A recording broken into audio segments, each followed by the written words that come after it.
हम नमाज कुरान में नहीं दिखा सकते। ये बार बार वो तकरीरें करता रहे, जवाब में फिर जवाब में फिर जवाब में, कि तुम लफ्ज खुदा नहीं दिखा सकते। ये ऐसे ही है जैसे कहे तुम लफ्ज नमाज नहीं दिखा सकते। तो क्या इससे आंखों में धूल झोंकी जा सकती है?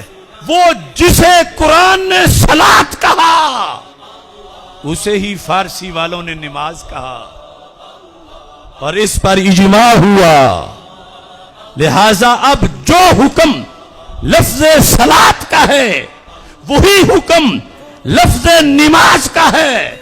सामने आ नहीं सकते और अपने घर में आधी बात काट के हमें पता नहीं आगे क्या क्या फतवे लगा दिए हैं मुझ पर, और फिर साथ आला हजरत फाजिल बरेलवी रहमतुल्लाह अलैह का नाम लेकर तौसीफ को तो हम इब्ने तैमिया से जहर दिलवाएंगे या इब्ने तैमिया से उसे जूते मरवाएंगे, और वहाबियत कहेगी इसको तो चिड़िया घर में छोड़ आना चाहिए, वहां फायदा ज्यादा है। रियाज के चिड़िया घर के अंदर मिंबर पे बैठने के काबिल नहीं, ये कैसी बातें करता है।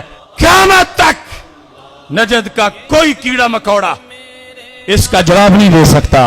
अल्लाह को खुदा कहना, ये तो इब्ने तैमिया खुद अपनी किताब में बतौर एक दलील के उसी बात को जो इब्ने जौजी ने लिखी थी, इब्ने तैमिया ने उसको लिखा है। फतवे फिर सारे उस पे लगेंगे।